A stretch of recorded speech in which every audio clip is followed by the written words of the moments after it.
bumili ka ng suka. Ha? O sige, madali ka nang makakain na tayo.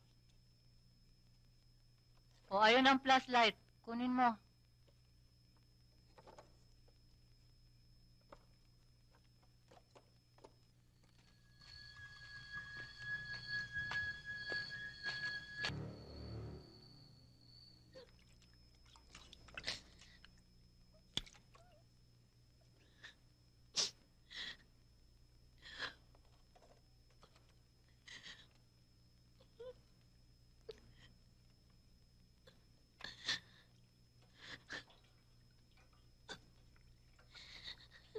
Chang, pwedeng pakipalitan nga ako ng tubig na mainit.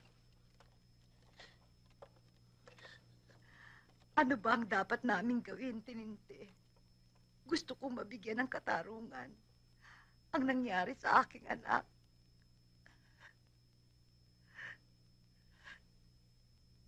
Si Commander Cobra lamang ang maaaring tumulong sa atin.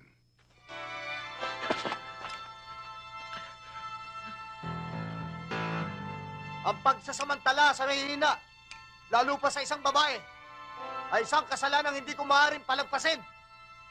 Ang tao ito ay nagkasala sa babaeng yan. At upang hindi siya pamarisan, hinahatulan ko ang taong ito ng kamatayan! Huwag po, Commander, maawa po kayo sa akin.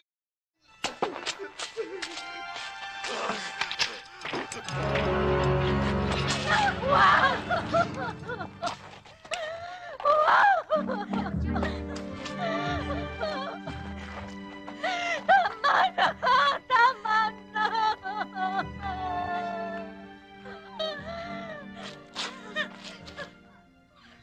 Patay na to, Commander. Sige, ilibing na yan. Commander, hindi ba meron tayong hukuman? Bakit ikaw? Bakit kayo? Yan ba hostis ang itinuturo mo sa mga tao? Ang batas ay ginawa para sa tao. Sa hukuman, tao rin na naglalapat ng parusa sa nagkakasala. Pero inalisan mo na rin siya ng karapatang ipagtanggol ang kanyang sarili. Ang inalis ko sa kanya yung pagkakataong baliktarin ng pangyayari. At sa hukuman sinasabi mo, maaari siyang gumamit ng lakas, impluensya at salapi para maligtasan ng parusa.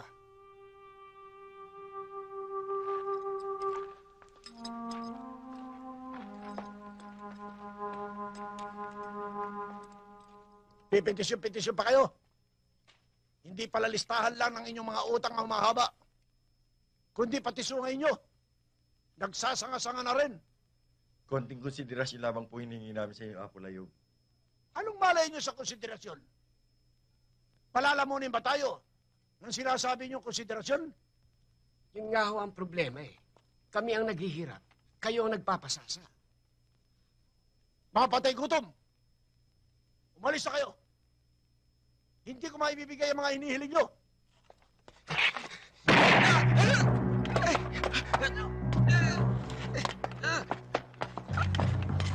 Ano ba hinintay nyo? Gusto nyo ba patayin kayo lahat? Malis na kayo! Lakad na! Sige na!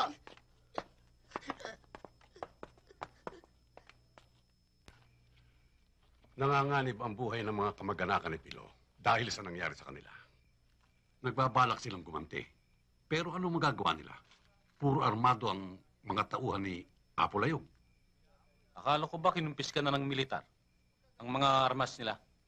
Ang isinurenda nila ay yung mga luma at halos hindi na pakikinabangan. Marami mga bagong balin na nakatago si Apo Layog. Sabihin nyo kay Tata Pilo na nakikiramay ako. At ipinangangako ko na magkakaroon ng katarungan na nangyari.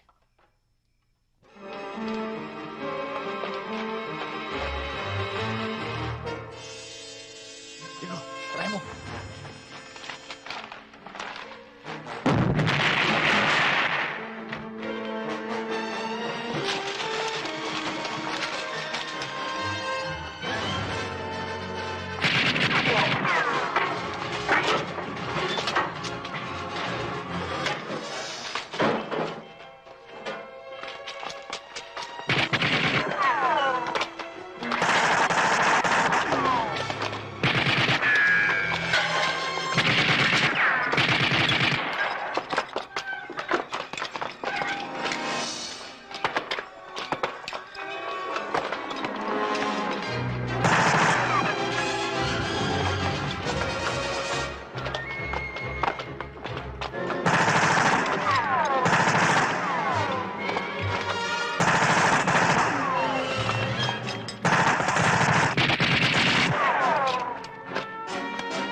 Tatapusin mo na ngayon.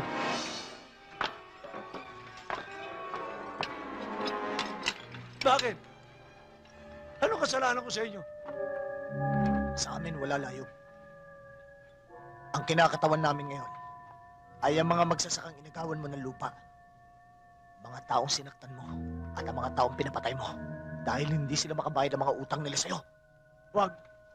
Huwag! Huwag niyo ako patayin. Susuli ko ng mga lupa nila. Pati salapi ko, ibibigay ko sa inyo. Hindi ka na may liligtas ng salapi mo. Gamitin mo yan para tanggihan ka ng demonyo sa impyerno!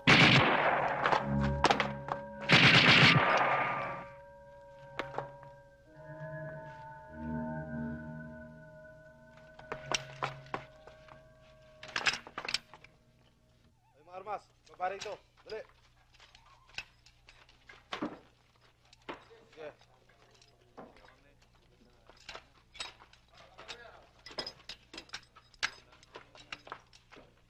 Sinyo.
Mga karamba, baka hindi pwede.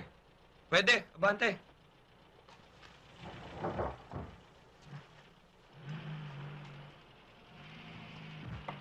O, sige, sige. Konti pa. Abante. Diego, kayo.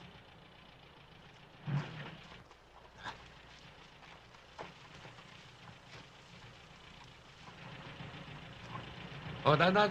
Sige, diretso lang. Diretso lang, ha? Tandaan, ha? Yan, sige.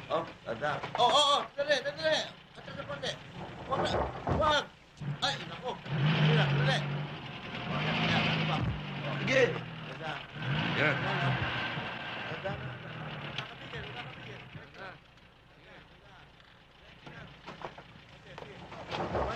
Yan.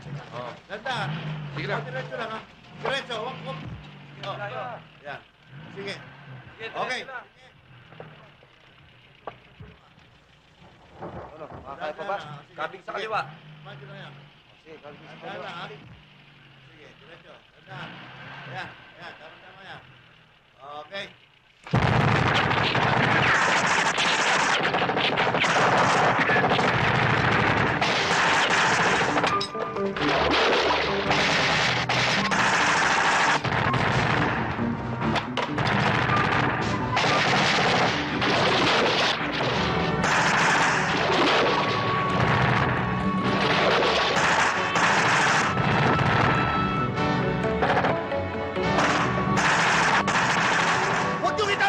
sibilyan! Huwag niyong itamay! Digo! Huwag!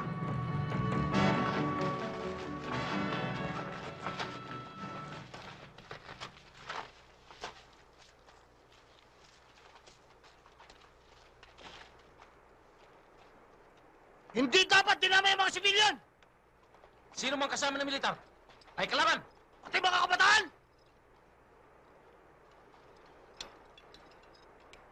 I'm terribly disappointed, Major. Maraming nalalaga sa ating mga sundalo. They look like sitting ducks. I'm doing my best, sir. While your best is not good enough. Hindi ubra ang patakaran mo. Your kid glove policy will never work with MPAs. For your information, Major McCann, a good MPA is a dead MPA. I'm giving you 72 hours to get Commander Cobra, or else I'll have you relieved. Yes, sir. Get the hell out of here.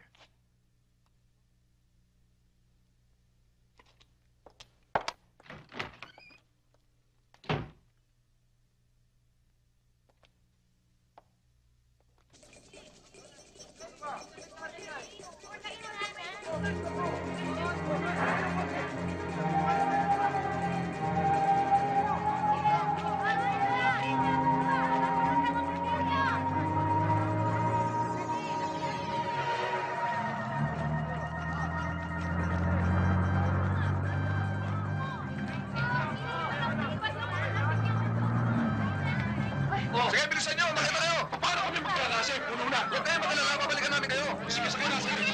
Sige! Dito kayo!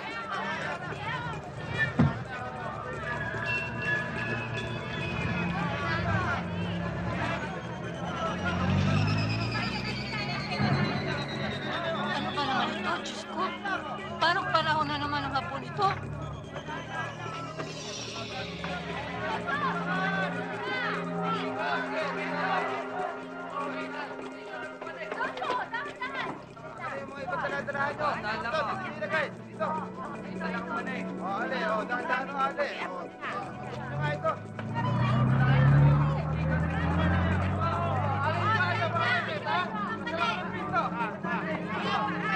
Eh, paano naman yung mga gamit namin doon? Wala akong tayo magagawa. Wala akong pwedeng maiwan gumagala rito sa Santo Niño. Sige, sige. Sige, dito naman dito kami. Dito, teka. Mabilis! Pinatin mo ako. Ay, tayo, gusto ka na. Dito tayo, dito. Sige, bisa nyo. Mabilis lang, agad.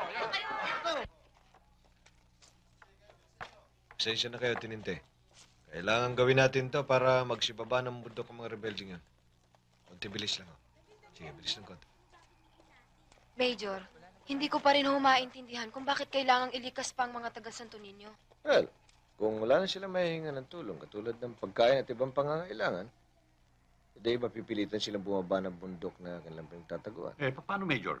Kung sa ibang lugar sila magdaan? Kaibiyong, basta magtiwala kayo. Ito ay para sa kabutihan ninyong lahat. Sige. Tayo na. Paalam, Major. Okay.